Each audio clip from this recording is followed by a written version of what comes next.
بسم اللہ الرحمن الرحیم واعتصموا بحبل اللہ جميعا ولا تفرقوا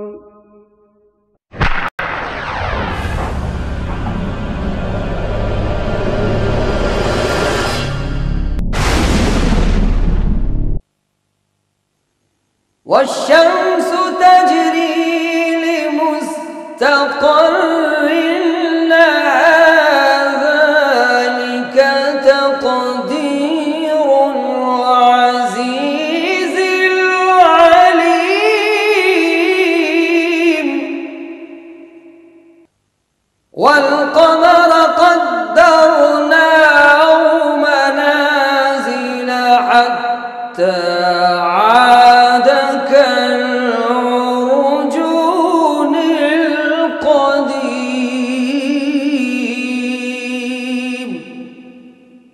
لا الشمس ينبغي لها أن تدرك القمر ولا الليل سابق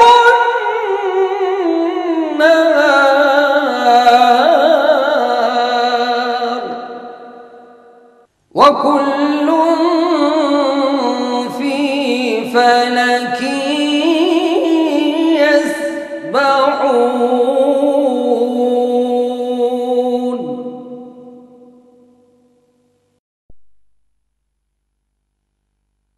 اعوذ باللہ من الشیطان الرجیم پناہ مانگتا ہوں میں اللہ کی شیطان مردود سے۔ بسم اللہ الرحمن الرحیم شروع اللہ کے نام سے جو بڑا مہربان نہایت رحم والا ہے۔ وما لي لا أعبد الذي فطرني وإليه ترجعون اور مجھے کیا ہے کہ میں اس کی پرستش نہ کروں جس نے مجھے پیدا کیا اور اسی کی طرف تم کو لوٹ کر جانا ہے۔ أأتخذ من دونه آلهة إن يردني الرحمن بضر لا تغني عني شفاعتهم شيئا ولا ينقذون کیا میں ان کو چھوڑ کر اوروں کو معبود بناؤں؟ اگر خدا میرے حق میں نقصان کرنا چاہے تو ان کی سفارش مجھے کچھ بھی فائدہ نہ دے سکے اور نہ وہ مجھے چھڑا ہی سکیں۔ إِذًا لَّفِي ضَلَالٍ مُّبِينٍ تب تو میں صریح گمراہی میں مبتلا ہو گیا۔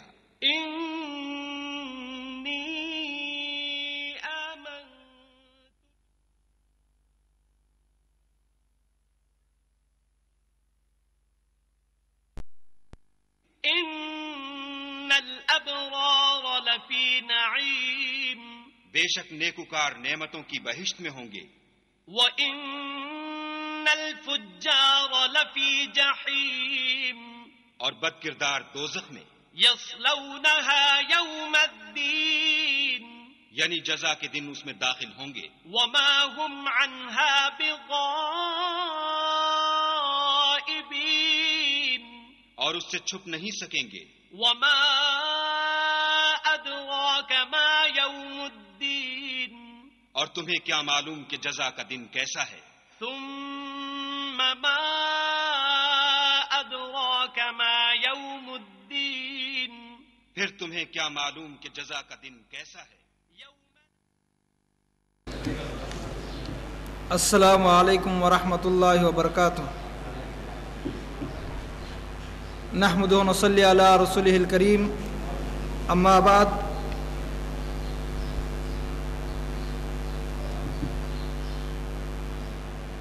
محترم حاضرین، علماء اکرام،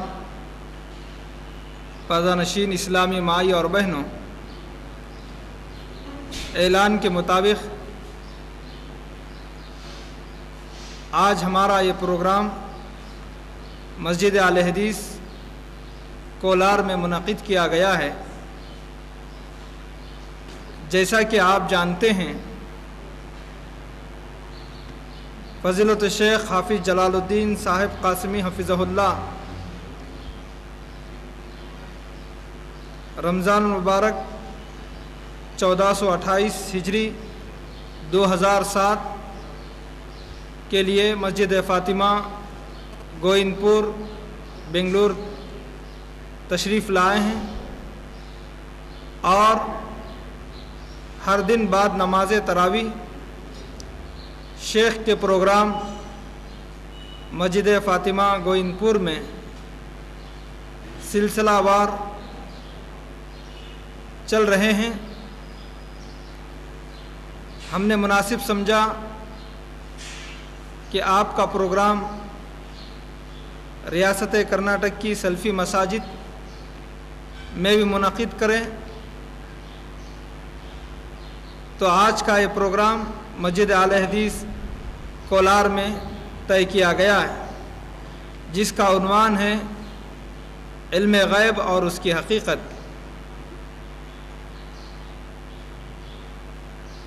رمضان کے آغاز سے جن عناوین پر شیخ کی سیڈیز جو تیار کی جا رہی ہیں، اس کے تعلق سے مختصر باتیں میں آپ حضرات کے سامنے رکھنا مناسب سمجھتا ہوں۔ شروع رمضان میں عشرِ اول میں آپ جن عناوین پر خطاب فرمائے ہیں، اس کی فہرست یوں ہے: لا الہ الا اللہ کے تقاضے، رمضان کی فضیلت، اتباع رسول صلی اللہ علیہ وسلم، عظمت صحابہ، محبت رسول صلی اللہ علیہ وسلم، جہاد اور دہشت گردی، انسانی زندگی میں شرک کے اثرات، اتحاد و اتفاق وقت کا اہم تقاضا، میاں بیوی کے حقوق، سودی کاروبار کی مذمت، قلب قرآن و حدیث کی روشنی میں، اور تربیت اولاد اور حقوق الوالدین، ایصال ثواب،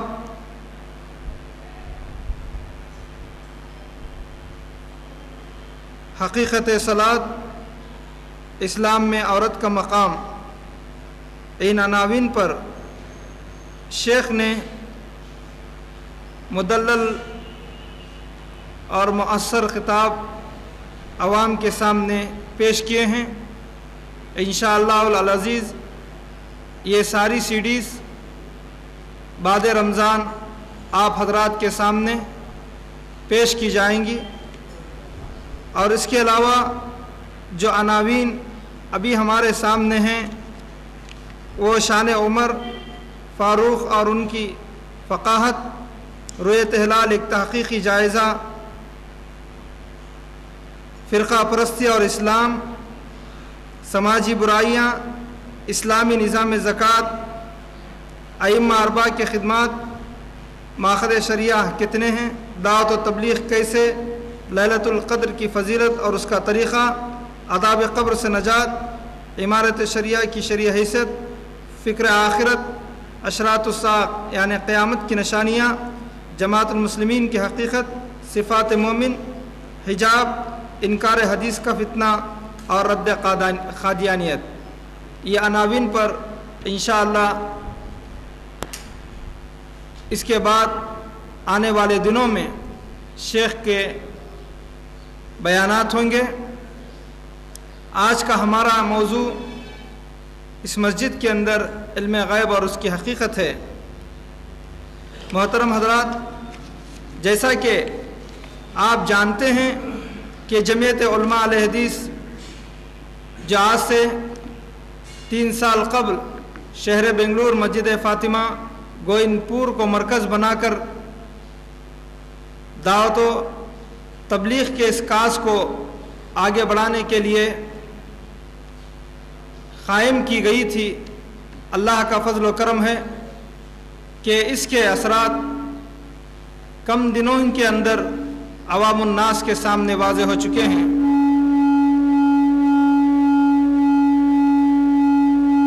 ہماری جو کانفرنسیں ہوئی ہیں، جس کی سیریز اور آڈیو کیسٹس آپ کے سامنے آ چکی ہیں،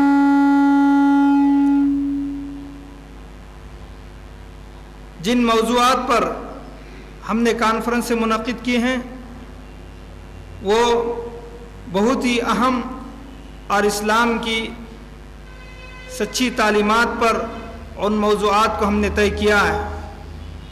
سب سے پہلے عبادت کس کی اور کیسے، یہ کانفرنس دارالسلام کوئنس روڈ میں منعقد ہوئی، جو جمعیت علماء الحدیث کی پہلی کانفرنس تھی۔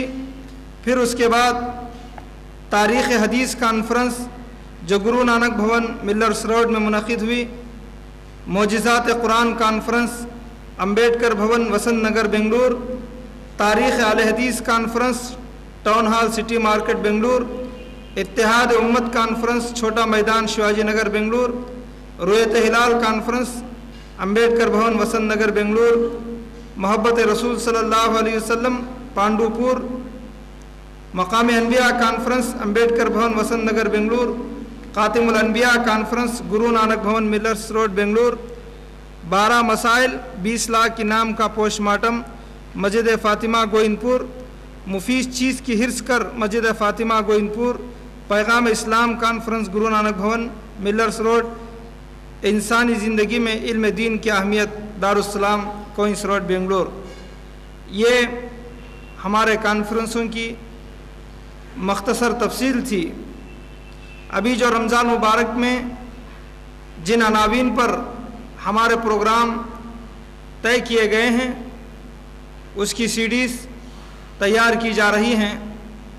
میں ان تمام خواہش مند احباب سے گزارش کرتا ہوں کہ آپ حضرات ان سیڈیز کو لے کر دعوت و تبلیغ کے نقطہ نظر سے اپنے دوستوں اور اپنے رشتہ داروں اور اپنے اقربا اور متعلقین کے پاس پہنچائیں تاکہ دعوت کا ایک کام اور اس کا سلسلہ شروع ہو سکے، اور اس کی سیڈیز انشاءاللہ بعد رمضان دستیاب ہوں گی۔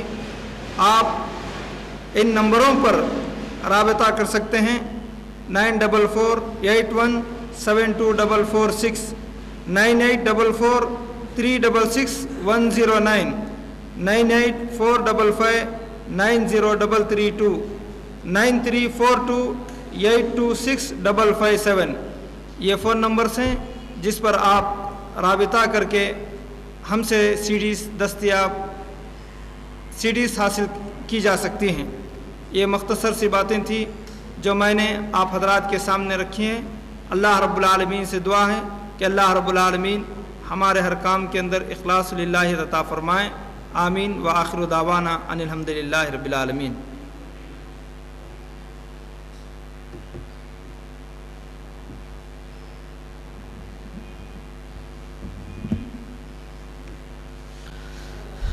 السلام علیکم ورحمۃ اللہ وبرکاتہ۔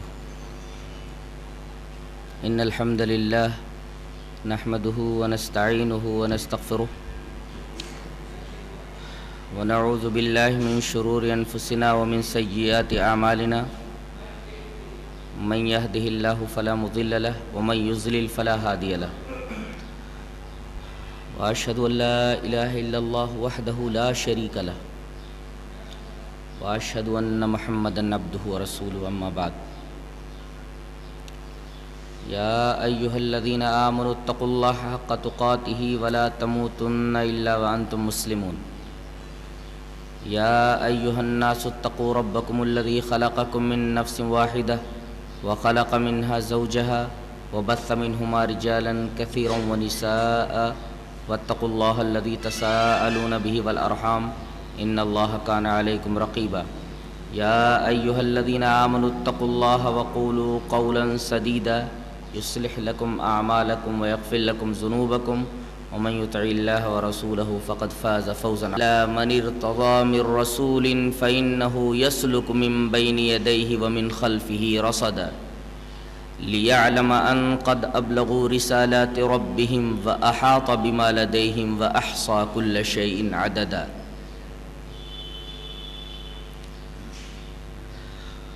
حضرات علماء کرام،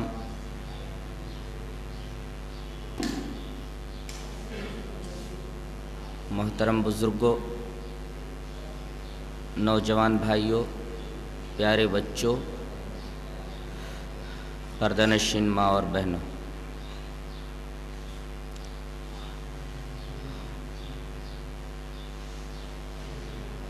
جیسا کہ آپ کو علم ہے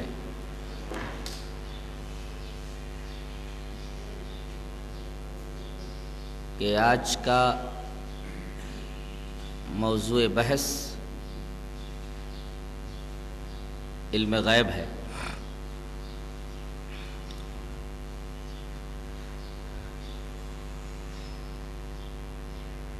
مسئلہ علم غیب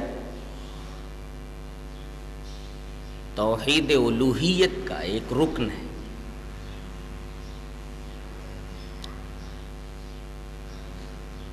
جو آدمی اللہ کے علاوہ کسی اور میں علم غیب ثابت کرنے کی کوشش کرتا ہے، وہ در حقیقت اللہ کے علاوہ اس شخص کو بھی الہ مانتا ہے. ایک جگہ اللہ تبارک و تعالیٰ نے ارشاد فرمایا، قُلْ لَا يَعْلَمُ مَنْ فِي السَّمَاوَاتِ وَالْأَرْضِ الْغَيْبَ إِلَّا اللَّهُ وَمَا يَشْعُرُونَ أَيَّانَ يُبْعَثُونَ. آپ فرما دیجئے کہ آسمانوں اور زمینوں میں جو ہستیاں بھی ہیں یہ غیب کا علم نہیں جانتی سوائے اللہ کے. اس آیت کریمہ سے دو باتیں معلوم ہوئی. ایک بات تو یہ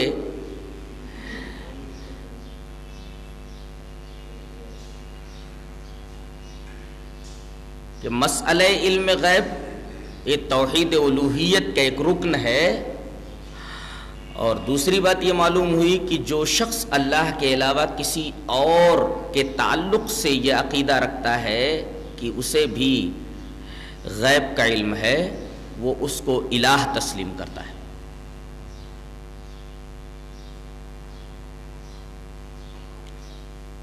آئیے سب سے پہلے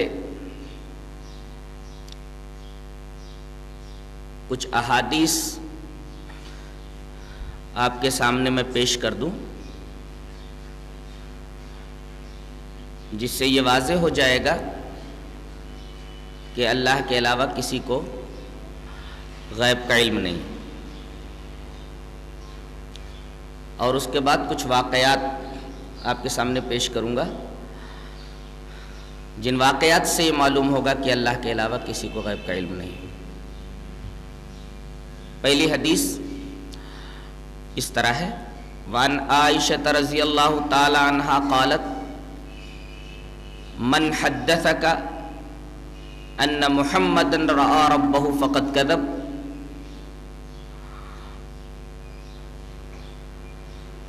وهو يقول لا تدركه الابصار ومن حدثك انه يعلم الغيب فقد كذب وهو يقول لا يعلم الغيب الا الله. رواہ البخاری فی کتاب التوحید. حضرت عائشہ رضی اللہ تعالی عنہ فرماتی ہیں کہ جو شخص تم سے یہ کہے کہ رسول اللہ صلی اللہ علیہ وسلم نے اپنے سر کی آنکھوں سے اللہ تبارک و تعالیٰ کو دیکھا ہے، وہ شخص جھوٹ بولتا ہے. اس لیے کہ اللہ تبارک و تعالیٰ کا ارشاد ہے کہ اسے آنکھیں نہیں دیکھ سکتی. دیکھنے کا مطلب آنکھیں اس کا ادراک نہیں کر سکتی. آگے آپ نے یہ فرمایا کہ جو شخص تم سے یہ کہے کہ رسول اللہ صلی اللہ علیہ وسلم کو غیب کا علم تھا، وہ بھی جھوٹ بولتا ہے. اس لیے کہ اللہ فرماتا ہے لا یعلم الغیب الا اللہ، اللہ کے علاوہ کوئی علم غیب نہیں رکھتا۔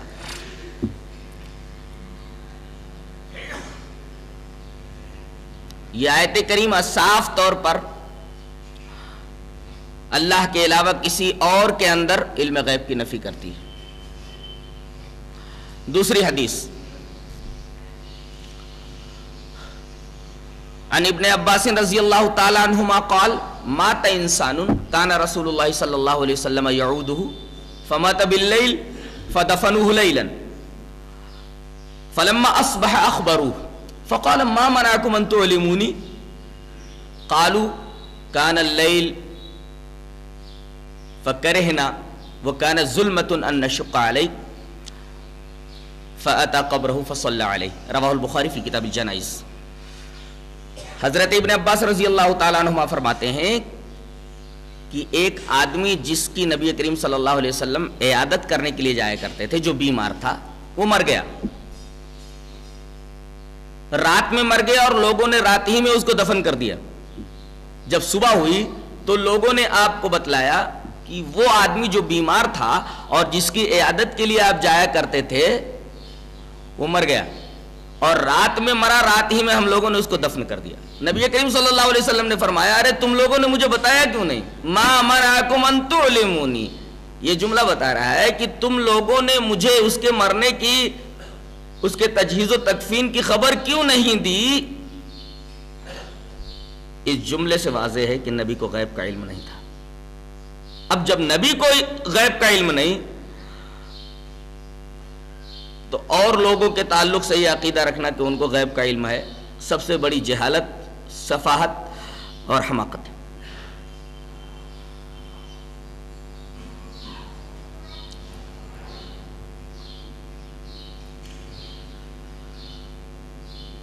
یہ دو حدیثیں واضح طور پر یہ بتاتی ہیں کہ نبی کریم صلی اللہ علیہ وسلم کو غیب کا علم نہیں تھا۔ کچھ واقعات بھی اس بات کی تائید کرتے ہیں۔ مسلم کی ایک روایت ہے کہ حضرت میمونہ رضی اللہ تعالی عنہا جو آپ کی زوجہ محترمہ تھیں، ان کے ہاں آپ ایک مرتبہ گئے، جانے کے بعد بڑی دیر تک آپ کے چہرے پر اداسی چھائی رہی۔ حضرت میمونہ نے پوچھا کہ اللہ کے رسول آپ کچھ اداس دکھ رہے ہیں۔ نبی کریم صلی اللہ علیہ وسلم نے فرمایا اس کی وجہ یہ ہے کہ جبرائیل نے آج مجھ سے ملنے کا وعدہ کیا تھا، پتہ نہیں کیوں نہیں آئے۔ اس لیے کہ فرشتہ وعدے کی خلاف ورزی نہیں کرتا۔ ایسا کیوں ہوا مجھے علم نہیں ہے۔ اس کے بعد اچانک آپ نے دیکھا کہ جس چارپائی پر آپ بیٹھے ہوئے ہیں اس کے نیچے کتے کا ایک پلہ بیٹھا ہوا ہے۔ مسلم شریف کی روایت ہے کہ رسول اللہ صلی اللہ علیہ وسلم نے اس کتے کو باہر نکلوایا اور جہاں کتا بیٹھا ہوا تھا اس پر پانی چھڑکوایا۔ اس کا مطلب ہے کہ جہاں کتا آ جائے، جہاں کتا بیٹھ جائے وہاں پانی چھڑک دینا سنت ہے، وہاں پانی چھڑک دینا چاہیے۔ پانی چھڑکوایا، مسلم کی روایت ہے۔ اور تھوڑی ہی دیر بعد حضرت جبرائیل علیہ السلام تشریف لائے اور انہوں نے یہی وجہ بتائی کہ میں آنے والا تھا لیکن کمرے میں اس وجہ سے داخل نہیں ہوا اس لیے کہ وہاں کتا بیٹھا ہوا تھا۔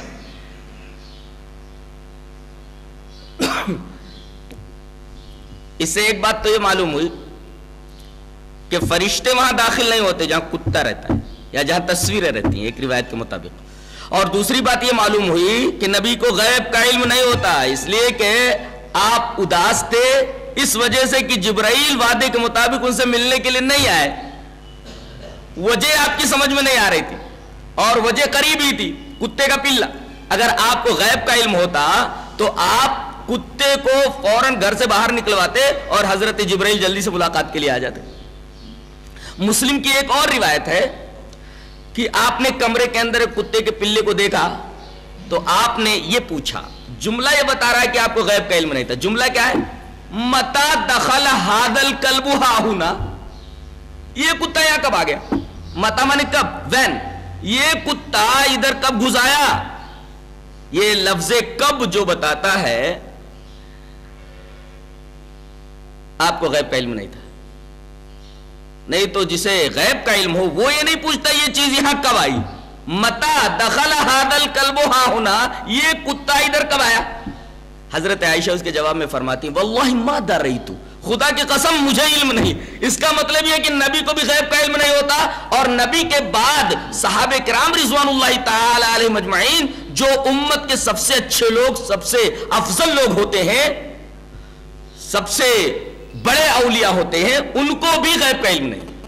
ورنہ حضرت عائشہ رضی اللہ تعالیٰ عنہ یہ نہ فرماتی کہ واللہ ما دریت, خدا کی قسم مجھے اس کا علم نہیں. مسلم ہی کی ایک روایت ہے کہ حضرت عائشہ رضی اللہ تعالیٰ عنہ نے کسی عورت سے عاریتن ایک ہار لیا تھا, سفر میں وہ ہار گم ہو گیا. حضرت عائشہ بہت پریشان ہوئی, اس لیے کہ وہ ہار مستعار تھا اور اسے واپس کرنا تھا. گم ہو جانے پر انہیں بڑی فکر لاحق ہوئی. انہوں نے کہا کہ اللہ کے رسول وہ ہار گم ہو گیا اور ہار واپس کرنا ہے, میں تو وہ ہار مستعار لائی تھی. نبی کریم صلی اللہ علیہ وسلم نے حکم دیا کہ اسے تلاش کیا جائے. تلاش کیا جائے, یہ کہنا تلاش کیا جائے, نبی کریم صلی اللہ علیہ وسلم کے بارے میں علم غیب کی نفی ہو جاتی ہے. ورنہ جسے غیب کا علم ہو وہ یہ بتا دے گا ہار وہاں پڑا ہوا جا کر کے لے لو. وہ یہ نہیں کہتا اسے تلاش کرو. امتیوں کے سپرد یہ بات نہ کرتا کہ اس ہار کو تم تلاش کر کے لاؤ, اس لیے کہ اگر آپ کو غیب کا علم ہوتا تو آپ صحابہ کرام کو پریشان نہ کرتے, بلکہ فرما دیتے کہ ہار وہاں پڑا ہوا جا کر کے لے آؤ.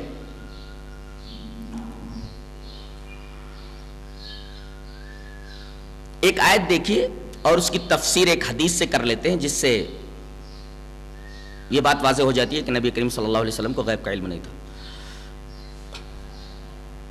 لو كنت اعلم الغیب لاستكثرت من الخير وما مسني السوء, اگر مجھے غیب کا علم ہوتا, غیب کا علم جانتا ہوتا تو میں بہت سے خیر جمع کر لیتا اور مجھے کوئی تکلیف نہیں پہنچتی.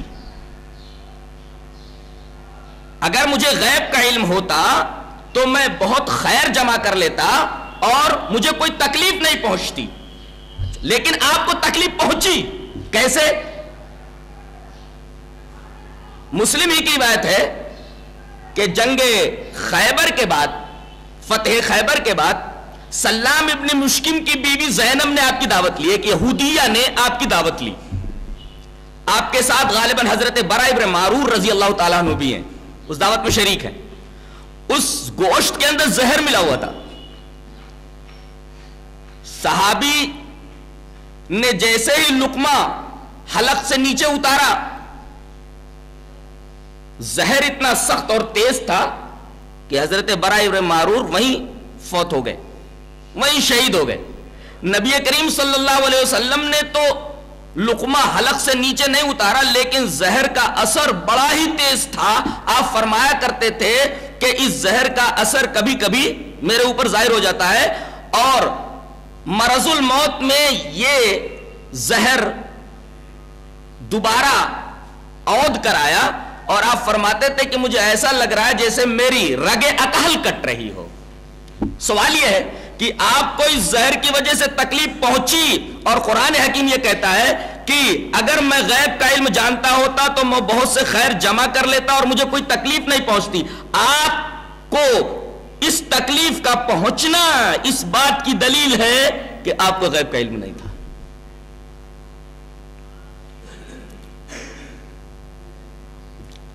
ایک حدیث پاک اور لے لیں. بعض لوگ یہ عقیدہ رکھتے ہیں کہ نبی کریم صلی اللہ علیہ وسلم جب تک زندہ تھے تب تک علم غیب کلی آپ کو نہیں تھا, لیکن انتقال کے بعد آپ کو علم غیب کلی عطا کر دیا گیا. اس کا رد ایک حدیث پاک سے ہوتا ہے اور ایک آیت کریمہ سے. پہلے آیت کریمہ پیش کرتا ہوں. یوم یجمع اللہ الرسل فیقول ماذا اجبتم قالوا لا علم لنا انک انت علام الغیوب. جس دن اللہ تبارک و تعالی رسولوں کو جمع کرے گا اور وہ پوچھے گا ماذا اجبتم, تمہاری امتوں کی طرف سے تمہیں کیا جواب ملا, تو قالوا, تمام کے تمام رسول یہ بولیں گے لا علم لنا, ہمیں اس بات کا علم نہیں ہے. جس میں جناب محمد رسول اللہ صلی اللہ علیہ وسلم بھی ہوں گے، اس لیے کہ الرسل کا جو لفظ ہے وہ عموم پر دلالت کر رہا ہے. سارے کے سارے رسولوں سے یہ بات پوچھی جائے گی کہ تمہاری امتوں کی طرف سے تمہیں کیا جواب ملا، تو تمام رسول یہ بولیں گے کہ ہمیں علم نہیں. اس کا مطلب یہ کہ انتقال کے بعد بھی انہیں علم غیب کلی نہیں ملا.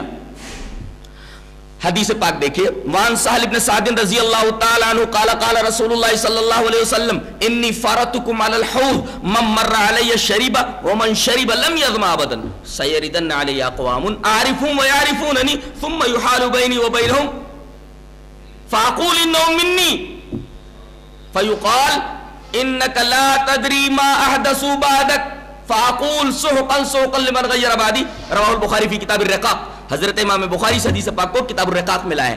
سہل ابن سعد ساعدی فرماتے ہیں کہ رسول اللہ صلی اللہ علیہ وسلم نے فرمایا میں تم سے پہلے حوض کوثر پر پہنچ جاؤں گا تو جو میرے پاس سے حوض کوثر کے پاس سے گزرے گا وہ میرے ہاتھ سے جام لے گا، پیے گا، اور جو ایک مرتبہ میرے ہاتھ سے جام کوثر پی لے گا اسے کبھی پیاس نہیں لگے گی. لم یظم ابدا، بخاری کی روایت. اتنے میں کچھ لوگ آتے دکھائی دیں گے اور میں انہیں پہچان رہا ہوں گا، وہ مجھے پہچان رہے ہوں گے، یعنی وہ میرے امتی ہوں گے. جیسے ہی وہ میرے قریب آنا چاہیں گے فرشتے ان کو روک دیں گے. میں کہوں گا ارے بھائی ان کو آن دو. فاقول انہم منی، میرے امتی ہیں یہ. فیقال، تو آپ سے فرشتے یہ بولیں گے انک لا تدری ما حدثوا بعدک، آپ کو علم نہیں ہے کہ انہوں نے آپ کے بعد کیا کیا بدعتیں ایجاد کر لی تھی، یہ بدعتی لوگ ہیں. اس کا مطلب یہ کہ نبی کو انتقال کے بعد بھی غیب کا علم نہیں ملا، انتقال سے پہلے بھی علم غیب کلی نہیں تھا، علم غیب آپ کو حاصل نہیں تھا، اور انتقال کے بعد بھی آپ کو غیب کا علم نہیں تھا. اس لیے کہ فرشتے یہ بول رہے ہیں کہ آپ کو یہ علم نہیں، آپ کو اس بات کا علم نہیں کہ انہوں نے آپ کے انتقال کے بعد کیا کیا چیزیں دنیا میں دین کے نام پہ ایجاد کر لی تھی. یہ سارے کے سارے بدعتی لوگ ہیں. نبی کریم صلی اللہ علیہ وسلم یہ سن کر فرمائیں گے سحقا سحقا لمن غیر بعدی، ارے ہٹاؤ ہٹاؤ ان کو جنہوں نے میرے بعد دین کے اندر تبدیلیاں کر دی تھی. اس آیت اور اس حدیث سے معلوم یہ ہوا کہ آپ کو انتقال کے بعد بھی علم غیب نہیں دیا گیا. آئیے پہلے کچھ منتخب آیات دیکھ لیتے ہیں، چیدہ چیدہ آیات جن سے یہ واضح ہو جاتا ہے کہ علم غیب یہ مخصوصات خداوندی میں سے ہے.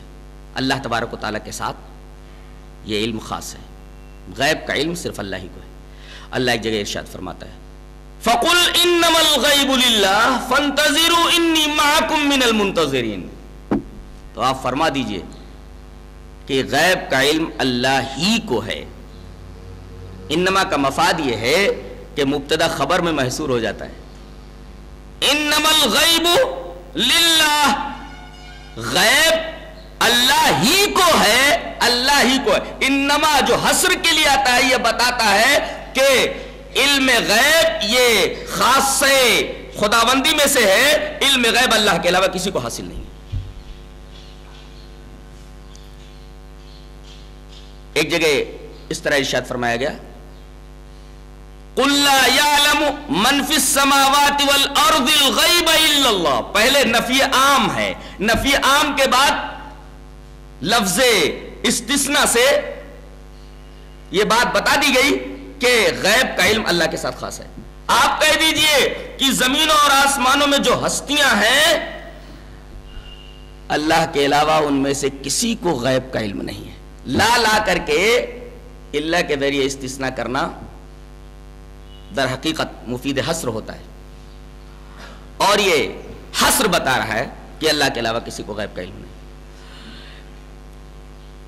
سورہ الف لام میم سجدہ کے اندر اللہ تبارک و تعالی نے ارشاد فرمایا فَلَا تَعْلَمُ نَفْسٌ مَا أُخْفِيَ لَهُم مِّن قُرَّةِ أَعْيُنٍ جَزَاءً بِمَا كَانُوا يَعْمَلُونَ.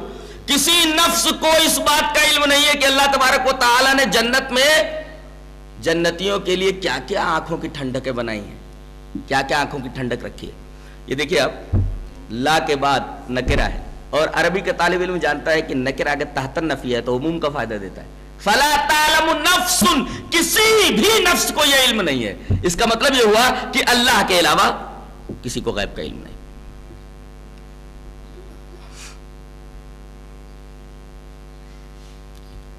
ایک جگہ یوں ارشاد فرمایا گیا تلک من انباء الغیب نوحیہا الیک ما کنت تعلمها انت ولا قومک من قبل هذا. یہ غیب کی خبریں ہیں، ان غیب کی خبروں کو ہم آپ کی طرف وحی کر رہے ہیں.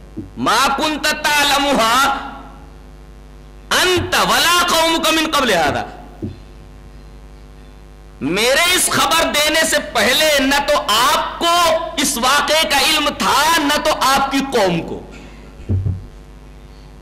صاف صاف یہ بتا دیا گیا رسول کو خطاب کر کے کہ نوح کا یہ جو قصہ بیان کیا گیا ہے، اس قصے کا علم، اس واقعے کا علم میرے اس خبر دینے سے پہلے نہ تو آپ کو تھا نہ آپ کی قوم کو تھا. یہ آیت بالکل صریح ہے اور واضح ہے کہ اللہ کے علاوہ غیب کا علم کسی کو نہیں. جس کو جو کچھ علم ہوا وہ اللہ تبارک و تعالیٰ کے بتانے سے اور خبر دینے سے ہوا.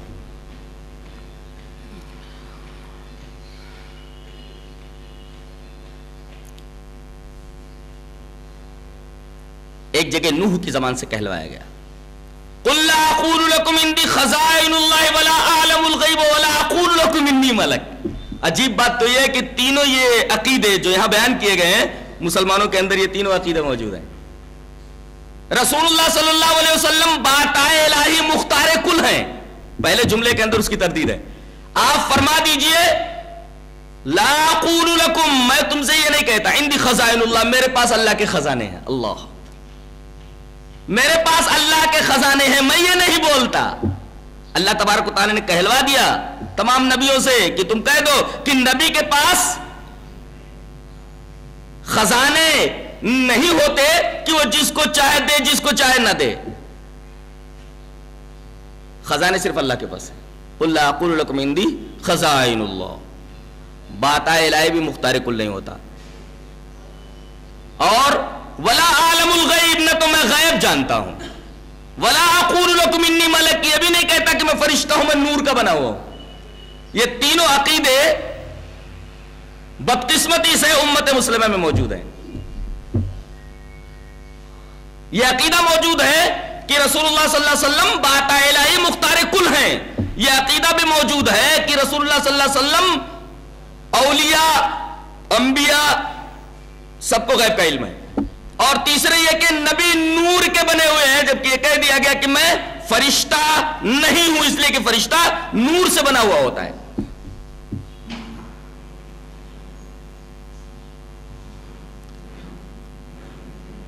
اب آئیے یہ دیکھ لیں کہ مخلوقات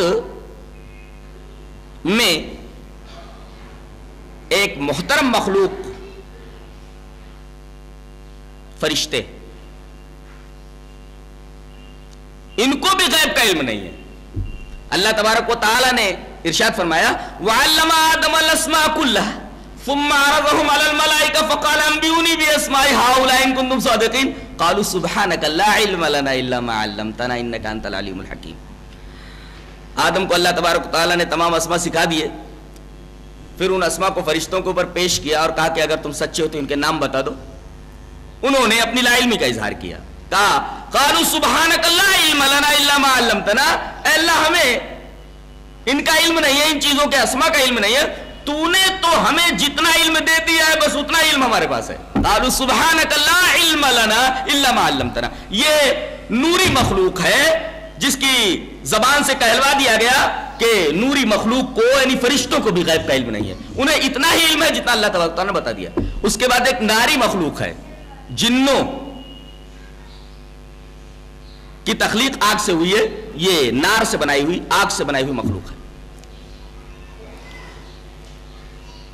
اس کے بارے میں سورہ سبا کے اندر اللہ تبارک و تعالیٰ نے ارشاد فرمایا کہ اللہ تبارک و تعالیٰ نے جنوں کو مسخر کر دیا تھا حضرت سلیمان علیہ السلام کے لیے، جو چاہتے آپ جنوں سے کام لیتے. آپ کو بیت المقدس کی تعمیر کرنی تھی، بیت المقدس کی تعمیر کے لیے بہت دور دور سے پہاڑوں پر سے بڑے بڑے پتھر اٹھا کر لانے پڑتے تھے، اور یہ کام حضرت جنوں سے لیا کرتے تھے. اسی دوران ان کی موت آ گئی. اپنے حجرے میں کھڑے ہوئے ہیں اور حجرہ ایسی جگہ پر تھا کہ آپ جنوں کے اوپر اور تعمیر کے اوپر پوری نگاہ رکھ رہے تھے، اور جن بھی آپ کو مسلسل دیکھ رہے تھے کہ آپ وہاں موجود ہیں. اسی دوران جبکہ آپ اپنی لاٹھی کے اوپر, اپنی عصا کے اوپر کھڑے ہوئے ہیں, موت آ گئی. اللہ تبارک و تعالی نے ان کو اس طریقے سے اس لاٹھی کے اوپر کھڑا کر رکھا کہ جن یہ سمجھتے رہے کہ یہ آدمی زندہ ہے, حضرت سلیمان زندہ ہے, اور وہ کام مسلسل کرتے رہے.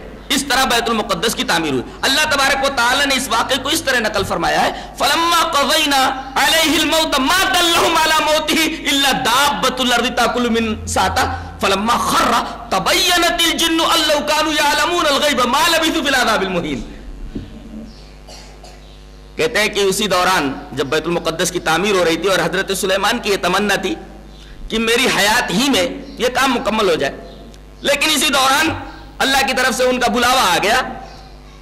کسی کو ان کی موت کا پتہ نہیں چلا. ما دلہم علی موتہ, کسی نے ان کی موت نہیں بتلائی کہ یہ مر گئے کہ زندہ ہے. الا دابۃ الارض تاکل من ساعتہ, وہ کیڑا, اس کیڑے نے بتایا کہ یہ آدمی مر چکا ہے, جو کیڑا برابر ان کی لکڑی کو کھا رہا تھا. جیسے ہی بیت المقدس کی تعمیر مکمل ہوئی, ادھر کیڑے نے نیچے سے پوری لاٹھی کو کھوکھلا کر دیا اور حضرت سلیمان علیہ السلام گر پڑے. فلما خرّا, جب لاٹھی کمزور ہو گئی, کیڑے نے کھا لیا اور لاٹھی جب گری, لاٹھی کے ساتھ آپ بھی گرے. تبینت الجن, لما کے بعد لما کی جزا آئی ہے, لما شرط کے لیے ہے.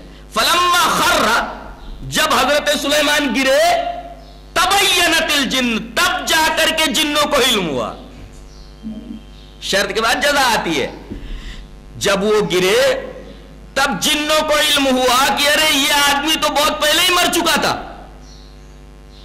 اور افسوس کرنے لگے. اللہ کانوا یعلمون الغیب, کاش کی انہیں غیب کا علم ہوتا تو ما لبثوا فی العذاب المہین, تو اس رسوا کن تکلیف کے اندر وہ نہ ٹھہرتے, بھاگ جاتے کام چھوڑ کر کے. اس کا مطلب یہ کہ جنوں کو غیب کا علم نہیں. جو آدمی یہ دعویٰ کرتا ہے کہ میں نے جنوں کو اپنے قبضے میں کر لیا ہے, اور جن یہ بتا دیتا ہے کہ فلاں چیز کہاں چھپی ہوئی, فلاں چیز کہاں, جھوٹا ہے. اولاً تو یہ معاملہ تسخیر جنات کا یہ خاص ہے حضرت سلیمان علیہ السلام کے لیے. اللہ تعالیٰ نے جنوں کو مسخر کیا تھا صرف سلیمان علیہ السلام کے لیے. کوئی کاہن, کوئی بابا یہ اگر دعویٰ کرے کہ میرے پاس موکل ہے یعنی جن ہے, میں جو چاہوں کام لے لوں, وہ قرآن کے خلاف بات کر رہا, سب سے بڑا جھوٹا ہے وہ. اور عجیب بات تو یہ کہ یہ لوگ جو دعویٰ کرتے کہ ہمارے پاس جن موکل ہے, یہ اتنے غریب ہوتے ہیں, اتنے چیٹر ہوتے ہیں, اتنے شریر اور بدماش ہوتے ہیں کہ ان کی کمائی ٹوٹل حرام کی ہوتی ہے. اگر ان کے پاس اس طریقے کا موکل ہو تو یہ بڑی بڑی بلڈنگیں بنا لے. لیکن ہم یہ دیکھتے ہیں کہ جتنے بابا ہیں, اللہ تبارک و تعالیٰ کا عذاب کچھ ان لوگوں کے اوپر اس طریقے کا ہے کہ سیدھے سے ان کی مالی حالت نظر نہیں آتی. جو بھی بابا ہے دیکھیں اس کی حالت بہت خراب رہتی ہے, بہت خراب حالت میں رہتے ہیں. اگر ان کے پاس جنات ہیں اور موکل ہیں تو یہ موکلوں سے سب کچھ کیوں کرا نہیں لیتے؟ یہ 10 روپے کے اوپر, 50 روپے کے اوپر, 100 روپے کے اوپر تعویذیں کیوں بیچتے ہیں, گنڈے کیوں بیچتے ہیں؟ تو جنوں کی تسخیر یہ صرف اور صرف سلیمان علیہ السلام کے لیے مخصوص ہے. اور دوسری بات یہ معلوم ہے کہ جنوں کو غیب کا علم ہے ہی نہیں. تھوڑے فاصلے کے اوپر جب جن یہ نہیں جان سکتے کہ یہ لکڑی کے اوپر ٹھہرا ہوا انسان مر گیا کہ زندہ ہے, تو وہ اندرونی چیز کے بارے میں کیسے علم رکھ سکتے ہیں کہ فلاں جگہ فلاں چیز چھپی ہوئی ہے, فلاں جگہ فلاں چیز چھپی ہوئی ہے. سامنے حضرت سلیمان علیہ السلام مرے کھڑے ہیں لکڑی کے اوپر, یہ برابر کام کر رہے ہیں. ان کو تھوڑے سے فاصلے کے اوپر اس بات کا علم نہیں ہے کہ لکڑی کے اوپر کھڑا ہوا ٹھہرا ہوا یہ شخص زندہ ہے کہ مردہ ہے. کیسے کہا جا سکتا ہے کہ جنوں کو غیب کا علم تھا یا جنوں کو غیب کا علم ہے؟ قرآن حکیم بولتا ہے کہ جس طرح ملائکہ کو, نوری مخلوق کو غیب کا علم نہیں, اسی طریقے سے ناری مخلوق, آگ سے بنائی ہوئی مخلوق یعنی جنوں کو بھی غیب کا علم نہیں ہے. اس بات پر نص صریح موجود ہے. رہا رسولوں کا معاملہ, جو امت کا خلاصہ ہوتے ہیں ان کے بارے میں تو بات معلوم ہو گئی. اللہ تبارک و تعالیٰ نے خود ان کو مامور کر دیا اس بات پر کہ اپنی زبان سے تم بول دو کہ غیب کا علم صرف اللہ کے لیے. فقل, مامور کیا گیا, تم بولو. اللہ یہ بھی بول سکتا تھا کہ غیب کا علم کسی کو نہیں, لیکن انبیاء کرام کو حکم دیا کہ تم بولو. مامور کیا گیا, ان کو حکم دیا گیا کہ بولو. اپنے سے علم غیب کی نفی کرو. فقل انما الغیب للہ، بول دو کہ غیب کا علم صرف اللہ کو. تو غیب کا علم نہ تو ملائکہ کو، غیب کا علم نہ تو جنوں کو، غیب کا علم نہ تو انبیاء کرام کو، غیب کا علم نہ تو اولیاء کرام کو. سب سے بڑے اولیاء کون؟ صحابہ کرام. صحابہ کرام کو غیب کا علم نہیں تھا، تو دوسرے لوگوں کو غیب کا علم کیسے ہو سکتا ہے؟ اب آئیے ایک آیت کریمہ دیکھ لیتے ہیں، اس کے بعد میں نے جو خطبہ مسنونہ کے بعد آیت پڑھی ہے اس کی عالمانہ شرح کریں گے. پہلے ایک آیت کریمہ دیکھیں. اس آیت کریمہ پر ہم سرسری طور پر گزر جانا چاہ رہے ہیں، حالانکہ اس آیت کریمہ کا ہر ٹکڑا علم غیب کی نفی کرتا ہے. دیکھیں، یسألونک عن الساعۃ ایان مرساہا قل انما علمھا عند ربی، یہ پہلا جملہ ہے. قل انما علمھا عند ربی. دوسرا جملہ لا یجلیھا لوقتھا الا ہو. تیسرا جملہ ثقلت فی السماوات والارض لا تأتیکم الا بغتہ یسألونک کأنک حفی عنہا قل انما علمھا عند اللہ ولکن اکثر الناس لا یعلمون. پہلا ٹکڑا دیکھیے، یہ لوگ آپ سے قیامت کے بارے میں سوال کرتے ہیں کہ قیامت کب آئے گی، ایان مرساہا. قل، آپ کہہ دیجئے انما علمھا عند ربی، اس کا علم صرف اور صرف میرے رب کے پاس ہے. یہاں بھی دیکھیں مبتدا خبر میں محصور ہے، اس لیے کہ انما ہے. انما علمھا عند ربی، اس کا علم میرے رب ہی کو ہے. یہ ترجمہ ہوا، مبتدا خبر میں محصور ہے. انما کا مفاد یہ ہے کہ مبتدا خبر میں محصور ہو جاتا ہے، یعنی غیب میرے رب ہی کے پاس ہے، غیب کا علم میرے رب کے علاوہ کسی کے پاس نہیں ہے. یہ پہلا ٹکڑا ہے، قل انما علمھا عند ربی. اچھا، دوسرا ٹکڑا لا یجلیھا لوقتھا الا ہو، اس کے وقت کو ظاہر نہیں کر سکتا کوئی سوائے اس کے. یہاں لا نفی عموم کے بعد لفظ الا جو کہ استثنائی لفظ ہے وہ استعمال کیا گیا. یہ بھی حصری کا فائدہ دیتا ہے کہ قیامت کا ایگزیکٹ وقت کون ظاہر کرے گا؟ اللہ کے علاوہ کوئی نہیں ظاہر کر سکتا. لا یجلیھا لوقتھا الا ہو. تیسرا ٹکڑا ثقلت فی السماوات والارض، یہ آسمانوں اور زمینوں میں بھاری ہو چکی ہے قیامت. کیا مطلب ہے اس کا؟ یعنی زمین اور آسمان میں جتنی بھی مخلوق ہے یہ متمنی ہے، خواہش رکھ رہی ہے کہ اسے علم ہو جائے کہ قیامت کب آئے گی. یہ تیسرا ٹکڑا بھی بتا رہا ہے کہ جب کائنات کی ہر شے، انبیاء، اولیاء، فرشتے، سب کے سب یہ متمنی ہے، آرزو مند ہے، خواہش مند ہے کہ ہمیں معلوم ہو جائے کہ قیامت کا علم کب ہے. تو خواہش کرنا اس بات کی دلیل ہے، آرزو کرنا اس بات کی دلیل ہے، تمنا کرنا اس بات کی دلیل ہے کہ ان کو غیب کا علم نہیں ہے. یہ تیسرا ٹکڑا بھی بتا رہا ہے کہ اللہ کے علاوہ کسی کو کم سے کم قیامت کے بارے میں جو غیب ہے کسی کو علم نہیں. لا تأتیکم الا بغتہ، وہ آئے گی تو اچانک آئے گی. یہاں بھی دیکھیے لا نفی عموم کے بعد اللہ سے استثناء ہے، یعنی وہ نہیں آئے گی مگر اچانک ہی. اچانک آ جانے کا مطلب کہ اس سے پہلے کسی کو خبر ہی نہیں دی گئی، ورنہ اچانک کا کوئی مطلب ہی نہیں ہوتا. اچانک آ جائے گی یعنی کسی کو علم ہوگا ہی نہیں، اچانک آ جائے گی. یہ ٹکڑا بھی بتا رہا ہے کہ غیب کا علم اللہ کے علاوہ کسی کو نہیں، خاص طور سے علم الساعہ، قیامت کے وقوع کا علم. لا تأتیکم الا بغتہ یسألونک کأنک حفی عنہا. اللہ فرما رہا ہے یہ آپ سے قیامت کے بارے میں ایسا پوچھ رہے ہیں کأنک حفی عنہا، گویا کہ آپ اس کے عالم ہیں. حفی عنہا عالم بہا، وہ آپ سے ایسا سوال کر رہے ہیں قیامت کے بارے میں جیسے آپ کو اس کا علم ہو. یہ انداز بیان بتا رہا ہے کہ آپ کو اس کا علم نہیں ہے. یسألونک، وہ آپ سے غیب کے بارے میں یعنی علم الساعہ کے بارے میں یہ پوچھ رہے ہیں کأنک حفی عنہا، جیسے آپ کو اس کا علم ہو.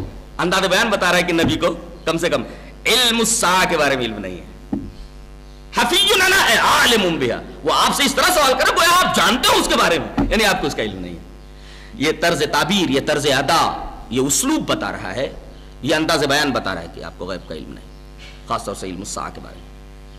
یسألونک کأنک حفی عنہا. اس کے بعد آخری ٹکڑا قل انما علمھا عند اللہ. انما کے ذریعے پھر حصر کیا گیا، اس کا علم اللہ ہی کے پاس ہے. اچھا، اگر کوئی اس کے خلاف عقیدہ رکھے تو اللہ نے فرمایا جاہل ہے، اس کے پاس علم نہیں ہے.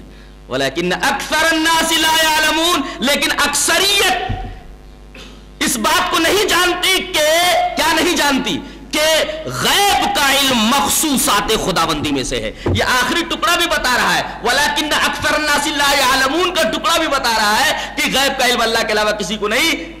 جو ایسا عقیدہ رکھے وہ جاہل ہے, اس کے پاس علم نہیں ہے. علم کس بات کا نہیں ہے کہ غیب کا علم مخصوصات خداوندی میں سے, غیب کا علم اللہ کے ساتھ مخصوص ہے. اس آیت کریمہ کا ٹکڑا ٹکڑا بتا رہا ہے کہ غیب کا علم صرف اور صرف اللہ تبارک و تعالیٰ کو ہے. اب آئیے اس ٹکڑے کی طرف جو ہم نے خطبہ مسنونہ کے بعد آپ کے سامنے پیش کیا تھا. پہلے ترجمہ دیکھ لیتے ہیں اس کا. پہلے ایک دفعہ ان آیتوں کو پڑھ دوں, اس کے بعد ترجمہ کرتے ہیں.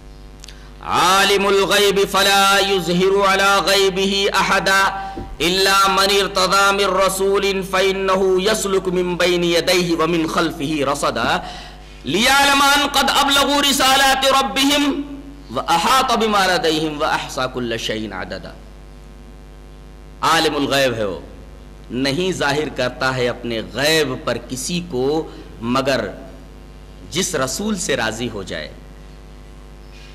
فَإِنَّهُ يَسْلُكُ مِن بَيْنِ يَدَيْهِ وَمِنْ خَلْفِهِ رَصَدًا. اور اس اظہار کے وقت, غیب کے ظاہر کرنے کے وقت اس کے آگے پیچھے ایک نگراں چلتا رہتا ہے. اس کے اندر نہ تو کوئی چیز ڈال سکتا ہے نہ اس سے کوئی چیز لے سکتا ہے. ایک نگراں چلتا ہے آگے پیچھے. لیعلم قد ابلغوا, تاکہ اللہ یہ واضح کر دے. لیعلم کا مطلب اللہ جان لے, لیعلم اللہ واضح کر دے, تاکہ اللہ واضح کر دے ان قد ابلغوا رسالات ربہم, کہ انہوں نے اپنے رب کے پیغامات پہنچا دیے. یا ٹھہر کر ایک نقطہ ذہن میں رکھ لے. رسول دو طریقے کا ہوتا ہے, ایک رسول ملکی اور ایک رسول انسی. جو رسول ہوتا ہے انسانی, ایک فرشتہ ہوتا ہے اس کو رسول بولا جاتا ہے. رسول مانے پیغام لے جانے والا. تو حضرت جبرائیل بھی رسول ہیں, پیغام لے جا رہے ہیں لوح محفوظ سے اللہ کی طرف سے رسول اللہ صلی اللہ علیہ وسلم. تو قاصد ہوئے, رسول ہوئے. تو ترجمہ کیا کریں گے؟ لیعلم قد ابلغوا رسالات ربہم, کی رسول ملکی نے رسول بشری کے پاس اور رسول بشری نے پوری انسانیت کے پاس یہ پیغامات پہنچا دیے. لیعلم قد ابلغوا رسالات ربہم, رسول ملکی نے یعنی فرشتے نے رسول بشری تک پیغام پہنچایا اور رسول بشری نے اپنی امت تک یہ پیغامات پہنچا دیے. یہ مطلب ہے ابلغوا کے اندر جو ہم کی ضمیر ہے. لیعلم ان قد ابلغوا رسالات ربہم وَأَحَاطَ بِمَا لَدَيْهِمْ, اور ان کے پاس جو کچھ ہے, جو بھی علم ہے, اللہ کو ان کے علم کا احاطہ ہے. وَأَحْصَى كُلَّ شَيْءٍ عَدَدًا, اور اللہ تبارک و تعالی نے ہر چیز کو گن گن کر کے, چن چن کر کے احصا کر لیا, اس کا جمع کر لیا ہے, اسٹور کر لیا ہے. اس مقام پر کچھ بنیادی باتیں سمجھ لیتے ہیں, اس کے بعد آگے بڑھتے ہیں. دیکھیے, ایک ہے عالم غیب, ایک ہے عالم شہادہ. جیسے اللہ تبارک تعالیٰ کے بارے میں کیا کہا جاتا ہے؟ عالم الغیب والشہادہ, سورہ حشر میں نہیں.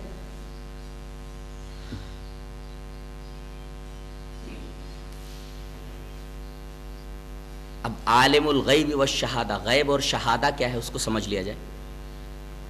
اپنی آنکھوں سے ہم جو کچھ دیکھ رہے ہیں وہ عالم شہادہ ہے. ہماری آنکھوں سے جو کچھ نظر آتا ہے وہ عالم شہادہ ہے. اور ہمارے حواس کے ادراک سے جو چیز ماورا ہے, جسے ہمارے حواس نہیں پا سکتے, وہ سب عالم غیب ہے. جو کچھ ہمیں نظر آتا ہے وہ سب عالم شہادہ ہے. اور جو چیزیں ہمارے حواس کے ادراک سے ماورا ہے وہ سب عالم غیب ہے. یہ عالم شہادہ اور عالم غیب میں فرق ہوا. بالفاظ دیگر, جو چیزیں ہمارے دائرے حواس میں ہیں عالم شہادہ ہے, اور جو چیزیں ہمارے دائرے حواس سے باہر ہیں اور حواس کے ادراک کے دائرے سے باہر ہیں وہ سب عالم غیب ہیں. یہ عالم غیب اور عالم شہادہ کا فرق ہے جو میں نے آپ کے سامنے بیان کیا. غیب کی بھی کچھ قسمیں ہیں. مثلا غیب اس کو بھی کہتے ہیں کہ اللہ کے کچھ بندوں کو وہ چیز معلوم رہی ہو اور بہت سارے لوگوں کو نہ معلوم رہی ہو. مثلا حضرت یوسف علیہ السلام کا قصہ، اللہ تبارک و تعالی نے فرمایا کہ اے نبی یہ قصہ بیان کرنے سے پہلے آپ اس قصے سے غافل تھے، لیکن حضرت یوسف کے زمانے میں جو لوگ تھے ان کے لیے وہ غیب نہیں تھا، وہ شہادت تھا، برابر ہے؟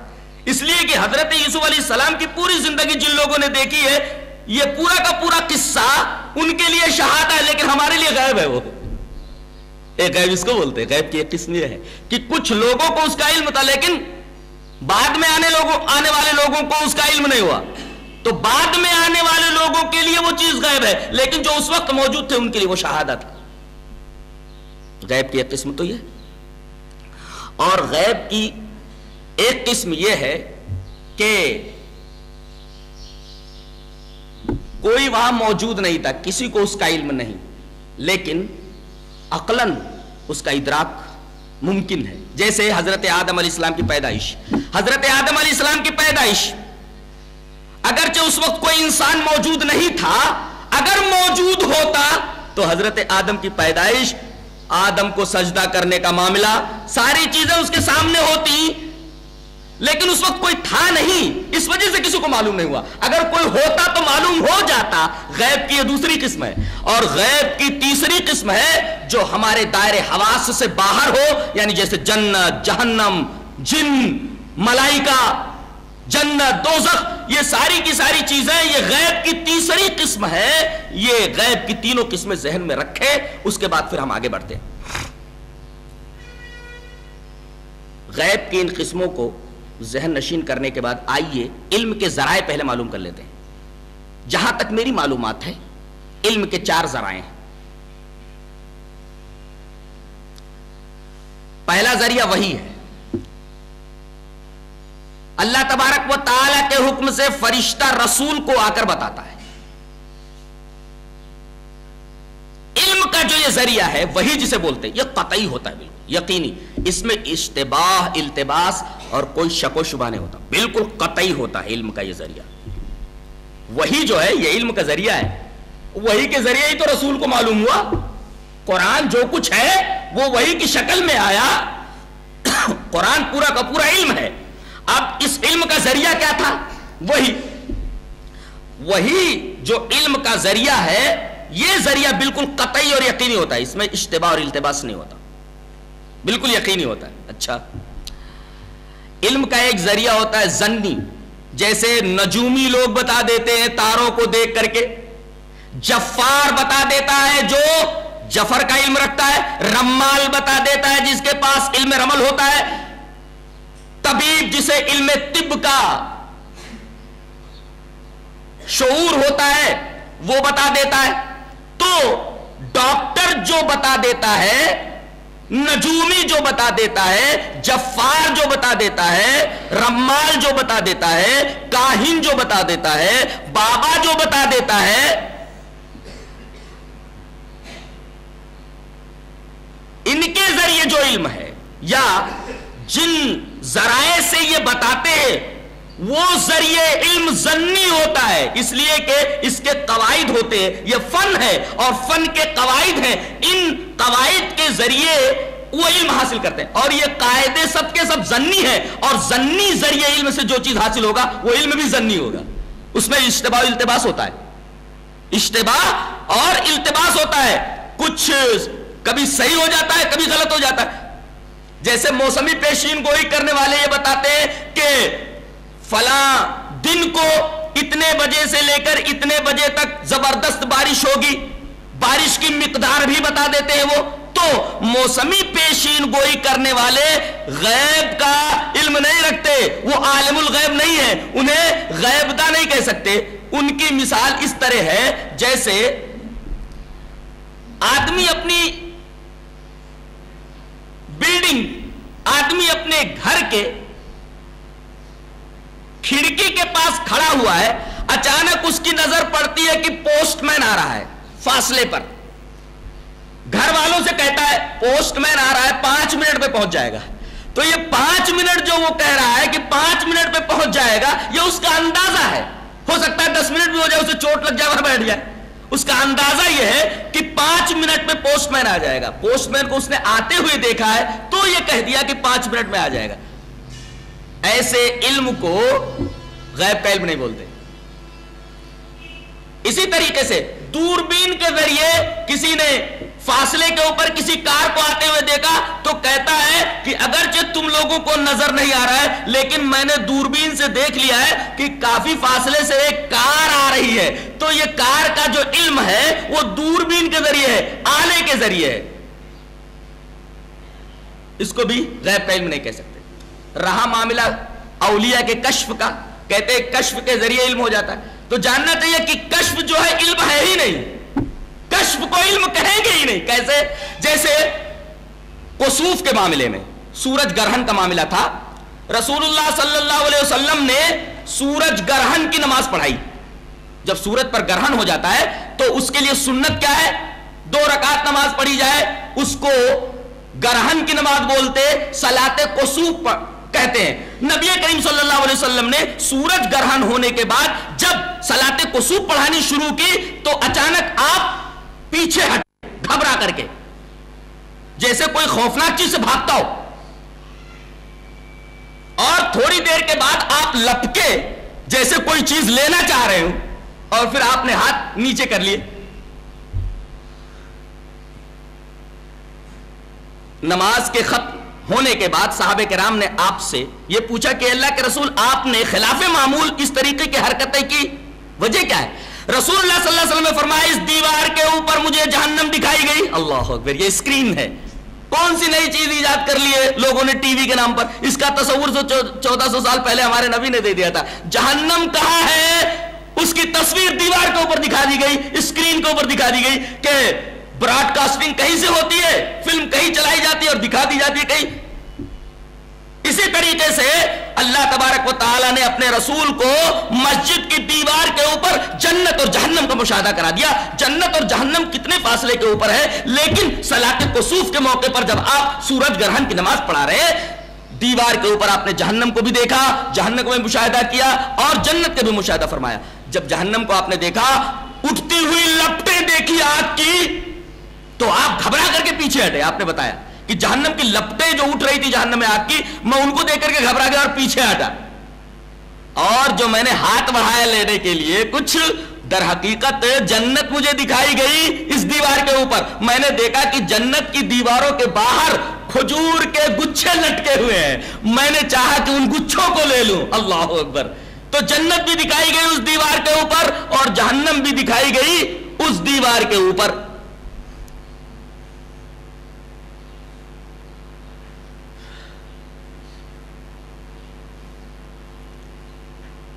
غور کریں, نبی کریم صلی اللہ علیہ وسلم کو جنت کہاں ہے, جہنم کہاں ہے, اس کو دکھا دیا گیا دیوار کے اوپر. یہ کیا ہے؟ کشف ہے. اس کو کیا بولتے ہیں؟ کشف. جو چیز چھپی ہوئی ہے اس کو کھول دینا, کشف. جیسے دروازہ بند ہو یا پردہ ہو تو کہتے ہیں اب حجاب ہے. پردہ ہٹا دیا گیا, سامنے چیز نظر آ گئی, اس کو کہتے ہیں کشف. ایسے ہی آپ کو دیوار کے اوپر جنت نظر آئی, آپ کو دیوار کے اوپر جہنم نظر آئی, کشف ہوا.